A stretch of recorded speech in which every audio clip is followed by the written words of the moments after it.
ഇതിൻ്റെ ഒരു impact area എന്താണെന്ന് അറിയാത്ത ആൾക്കാരല്ല ഇത് പറയുന്ന ആളുകൾ. അതായത് CPIM എന്ന് പറഞ്ഞ പാർട്ടി എന്നതിൻ്റെ ഫ്രാക്ഷൻസുമാണല്ലോ ഈ പ്രശ്നം ഉന്നയിക്കുന്നവർ. നമുക്ക് SFIക്ക് അറിഞ്ഞൂടെ SFI പറയുന്നതിൻ്റെ ഒരു ഇമ്പാക്റ്റ് എന്തായിരിക്കും, അതിൻ്റെ പ്രതിഫലനം എവിടെയൊക്കെ ആയിരിക്കും, അതെങ്ങനെയാണ് കേരളത്തിൽ ഡിസ്കസ് ചെയ്യാൻ പോവുക, അതെങ്ങനെയാണ് ഒരു സമൂഹത്തെയും ഒരു പാർട്ടിയെയും ഒക്കെ അതെങ്ങനെയാണ് ബാധിക്കുക എന്ന് അറിയാത്തവരല്ല അവർ. അപ്പോൾ അവരത് കണക്കൂട്ടി പറഞ്ഞു തന്നെയാണ് ഞാൻ മനസ്സിലാക്കുന്നത്. സഞ്ജീവും ശിവപ്രസാദും അവരുടെ വാർത്താ സമ്മേളനത്തിൽ പറയുന്ന ഒരു വാചകമുണ്ട്, ഞങ്ങൾക്ക് സംഘ് പരിവാറിനെതിരെ RSSനെതിരെ കണിശമായ നിലപാട് ഞങ്ങൾ തുടരും എന്നാണ് അവർ പറഞ്ഞൊരു വാക്ക്. RSSനെ നേരിടുന്ന ജീവശ്വാസം അവസാനത്തതുവരെ ഹിന്ദുത്വ വർഗീയത RSSനെ ഞങ്ങൾ നേരിടും. ഈ RSSനെ നേരിടുക എന്ന് വെച്ചാൽ അങ്ങാടിയിൽ പോയി അവരുടെ മറ്റേ ഈ പ്രദക്ഷിണം വരുന്ന ഘട്ടത്തിൽ ഈ അവർ മറ്റേ കാക്കി നിക്കറിട്ട് വരില്ല, അവിടെ പോയി അവരുമായിട്ട് ഏറ്റുമുട്ടുക എന്നാണ് ഇവർ മനസ്സിലാക്കിയിട്ടുള്ളത്. RSSനെ നേരിടുക എന്ന് വെച്ചാൽ RSSനെ നേരിടുക എന്ന് പറഞ്ഞാൽ RSS ഉണ്ടാക്കിയ അന്തരീക്ഷത്തെ നേരിടുക എന്നുള്ളതാണ് ഒന്നാമത്തെ കാര്യം. മറ്റേതാണ് അവരുമായി ഫിസിക്കലി അടി ഉണ്ടാക്കുന്നതാണോ? അതിനെക്കുറിച്ചല്ല. നിങ്ങൾ RSSനെ നേരിടുക എന്ന് വെച്ചാൽ RSS നടത്തുന്ന ഇൻവേഷൻസ് ഉണ്ട്, സാംസ്കാരികമായ മനുഷ്യരുടെ മനസ്സിലേക്ക് നടത്തുന്ന ഇൻവേഷൻസ്, നമ്മുടെ സാമൂഹിക അന്തരീക്ഷത്തിൽ അവരുണ്ടാക്കുന്ന മാറ്റങ്ങൾ, അതിനെ ചെറുക്കലാണ് RSSനെ ചെറുക്കൽ, അല്ലാതെ വ്യക്തിപരമായി പോയി അങ്ങാടി പോയി അടി ഉണ്ടാക്കലല്ല.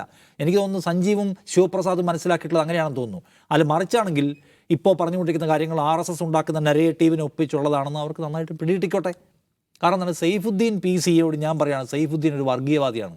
അപ്പോൾ സൈഫുദ്ദീൻ അമ്പരപ്പുണ്ട്, ഞാനങ്ങനെ വർഗീയവാദിയായി, അത് സൈഫുദ്ദീൻ്റെ പേര് കേട്ട് അറിയാമല്ലോ എന്ന് പറഞ്ഞാൽ തീർന്നില്ല. അതിൻ്റെ അർത്ഥം എന്താണ്? സിംപ്ലി അതിൻ്റെ അർത്ഥം എന്താണ്? നിങ്ങളുടെ പേര് മുസ്ലിം എന്നുണ്ട്, നിങ്ങളുടെ സൈഫുദ്ദീൻ എന്ന പേര് മുസ്ലിം പേരാണ്, പോരെ? എങ്ങനെയാണ് പറയുക? ഒരു വ്യക്തിയുടെ പേര് മാത്രം വെച്ചുകൊണ്ട് അയാളുടെ പ്രവർത്തനത്തെ പരിഗണിക്കാതെ എങ്ങനെയാണ് അയാൾക്ക് മേൽ പറ്റുക? നമുക്ക് പ്രവർത്തനത്തെ പരിഗണിച്ചത് അയാളുടെ പേര് മാത്രം മതിയല്ലോ എന്ന് പറയുകയാണ് സ്റ്റുഡൻസ് ഫെഡറേഷൻ ഓഫ് ഇന്ത്യയുടെ സംസ്ഥാന പ്രസിഡന്റ്. ബാക്കി ഒന്നും വേണ്ടാന്ന്. അങ്ങനെ നോക്കിയാൽ വ്യക്തികളുടെ പേര് മാത്രം മതി എന്നതിലേക്കല്ലേ അതിൻ്റെ അടുത്ത വായന വരിക. ആ ഗൗരവം എന്താണ് മനസ്സിലാക്കാത്തത്? ഈ രാജ്യത്ത് ഏതെല്ലാം സംഘടന ഉണ്ട്, ഏതെല്ലാം പേരിൽ പ്രവർത്തിക്കുന്നവർ, പേര് മാത്രം മാറ്റിയിട്ട് മതസാമുദായിക താല്പര്യം മാത്രം മുൻനിർത്തി പ്രവർത്തിക്കുന്ന എത്ര സംഘടനകൾ എവിടെയെല്ലാം ഉണ്ട്? പേരിൽ സെക്യുലറിസം ഉണ്ടായിട്ട് വർഗീയത പറയുന്ന എത്ര പാർട്ടികൾ ഈ പറയുന്ന പ്രധാനപ്പെട്ട പുരോഗമന സഖ്യങ്ങളുടെ കൂടെ നിൽക്കുന്നുണ്ട്? അതെന്തിൻ്റെ ആഴത്തിലുള്ള ഓഡിറ്റില്ലാത്ത എന്താണ്? പിന്നെയും ചോദിക്കുന്ന മൗലികമായ ചോദ്യം, MSFൻ്റെ സംസ്ഥാന പ്രസിഡന്റ് PK നവാസോ അയാളുടെ സംഘടനയോ കേരളത്തിൻ്റെ മതസാമുദായിക സൗഹാർദ്ദ അന്തരീക്ഷത്തെ കളങ്കപ്പെടുത്തുന്ന എന്ത് നടപടി എവിടെ സ്വീകരിച്ചതിൻ്റെ തെളിവാണ് നിങ്ങളുടെ കയ്യിലുള്ളത്? ഇത്തരം സന്ദർഭങ്ങളെല്ലാം ഞാൻ വീണ്ടും പറയുന്നത്, നിങ്ങളൊരാൾക്കെതിരെ വർഗീയ ചാപ്പ അടിക്കുമ്പോൾ, ഒരാൾക്കെതിരെ നിങ്ങൾ ആക്ഷേപം ഉന്നയിക്കുമ്പോൾ നിങ്ങൾക്കതിനകത്ത് ഉത്തരവാദിത്വ ബോധം ഉണ്ടാവണം, നിങ്ങളുടെ കയ്യിൽ വസ്തുത ഉണ്ടാവണം. വസ്തുതയില്ലാതെ നിങ്ങൾ ആക്ഷേപം ഉന്നയിച്ചാൽ അത് ഈ സമൂഹത്തെ കലക്കും. വസ്തുതയില്ല. ഞാൻ വീണ്ടും പറയാണ്, PM ആർഷോ എന്ന് പറയുന്ന SFIയുടെ മുൻ സംസ്ഥാന സെക്രട്ടറി ഒരു ദലിത് സ്ത്രീയോട് നിന്റെ അടിനാവി ചവിട്ടി കലക്കുമെന്ന്, നിന്നെ ഗർഭിണിയാക്കുമെന്ന് ഞാൻ വിളിച്ചു പറഞ്ഞു എന്ന പേരിൽ ആക്ഷേപം ഇന്ന് കേരളത്തിൻ്റെ പൊതുമനസ്സിലുണ്ട്. എനിക്കറിയില്ല കേട്ടോ, അതിൻ്റെ വസ്തുത എനിക്കറിയില്ല. അത് വസ്തുതാപരമല്ല എന്നാണ് SFIക്കാർ പറയുന്നതും. പക്ഷെ നമ്മൾ പറയാണ് ആർഷോ അങ്ങനെ പറഞ്ഞതാണ് എന്ന് പറയാൻ പറ്റുമോ? തെളിവില്ലാതെ എങ്ങനെ പറയാൻ പറ്റും? ഈ പറയുന്ന ദുരാരോപണം ഞങ്ങൾ ഉന്നയിച്ചാൽ നിങ്ങൾ വിശ്വസിക്കണം എന്നാണെങ്കിൽ ആർഷോയ്ക്കെതിരായിട്ടുള്ള ആരോപണം വിശ്വസിക്കണം.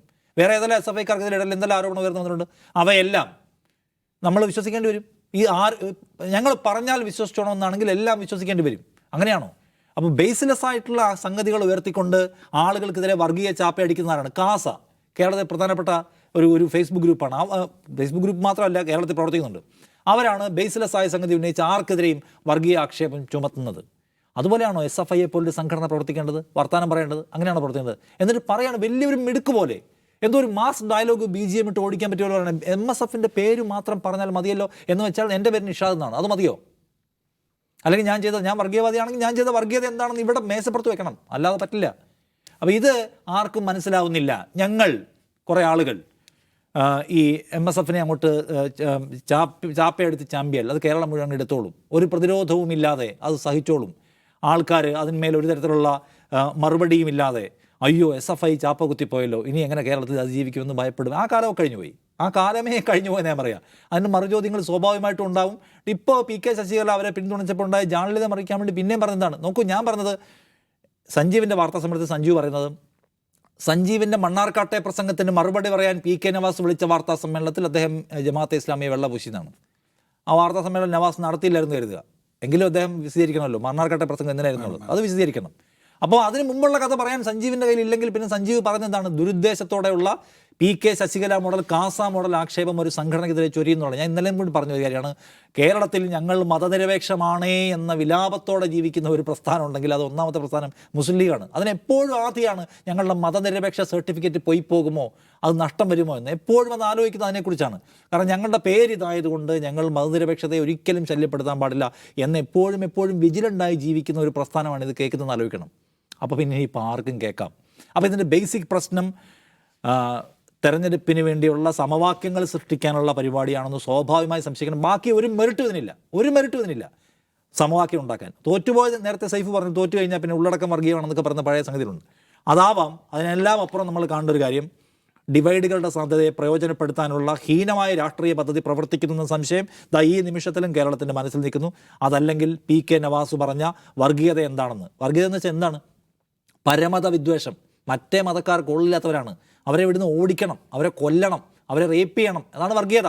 അല്ല, വർഗീയത എന്ന് പറഞ്ഞാൽ ഒരാളുടെ പേര് വർഗീയതയല്ല, അയാളുടെ മതത്തിൻ്റെ പേരിലുള്ള സ്ഥാപനം വർഗീയത. അങ്ങനെയാണ് എല്ലാം NSSനെ SNDP മുതൽ ഇങ്ങോട്ട് കംപ്ലീറ്റ് എന്തിനും നമുക്ക് വർഗീയത എന്ന് വിളിക്കുന്നത്. അതത് സമുദായത്തിൻ്റെ ജാതിയുടെ അടിസ്ഥാനത്തിൽ പ്രവർത്തിക്കുന്നത് വിളിക്കുമോ?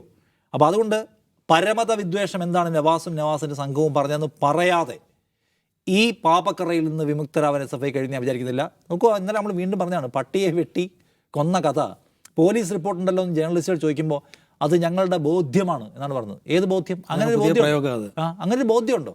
ഇവിടെ ലവ് ജിഹാദ് ഇല്ലാന്ന് പോലീസും കോടതി പറഞ്ഞാൽ ഇല്ല. പിന്നെന്താ ബോധ്യം? പിന്നെ ബോധ്യം പറഞ്ഞ ആരാണ്? ലവ് ജിഹാദ് ഉണ്ടെന്ന് പറഞ്ഞ സംഘ് പരിവാറുകാരാണ്, കാസക്കാരാണ്. അവരുടെ ബോധ്യമാണെന്ന് അവർ പറഞ്ഞു. അങ്ങനെ സ്വന്തം ബോധ്യത്തിൽ മനുഷ്യന്മാരെല്ലാം ഇറസ്പോൺസിബിളായിട്ട് എന്തും പറയാൻ തുടങ്ങിയാൽ പിന്നെ എന്താണ്? അപ്പോൾ പറയുന്ന കാര്യങ്ങൾ എന്താണെന്ന് കേൾക്കുന്ന മനുഷ്യർക്ക് നല്ല ധാരണയുണ്ട് എന്ന കാര്യം അവർ ആലോചിക്കണം. ജമാഅത്തെ ഇസ്ലാമി ബാന്ധവമാണ് ഇവരുടെ പ്രശ്നങ്ങൾ. ജമാഅത്തെ ഇസ്ലാമിയുമായിട്ടുള്ള ബാന്ധവത്തിൻ്റെ കഥ എന്താണെന്ന് 10 വർഷം പുറകിലേക്ക് ജസ്റ്റ് ഒന്ന് പഠിച്ചിട്ട് വേണം വാർത്താ സമ്മേളനം നടത്താൻ.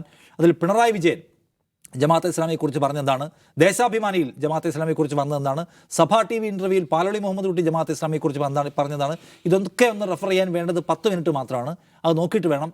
ജമാഅത്തെ ഇസ്ലാമി എന്ന് ഏതൊരു സംഘടനയുമായിട്ട് കൂട്ടുകൂടിയതിൻ്റെ പേരിലാണ് അവരെ, വേറെ ഒന്നും ഇല്ലാത്തതുകൊണ്ടാണ് അതെന്ന് ഞാൻ മനസ്സിലാക്കുന്നത്. അപ്പോൾ അതിൽ ഇത് വേണം. ഇത് SFI എക്സ്പോസ്ഡ് ആയിട്ടുള്ള ഒരു സന്ദർഭമാണ്. SFIയുടെ 2 നേതാക്കളെന്നാണ് ഞാൻ പറയുക.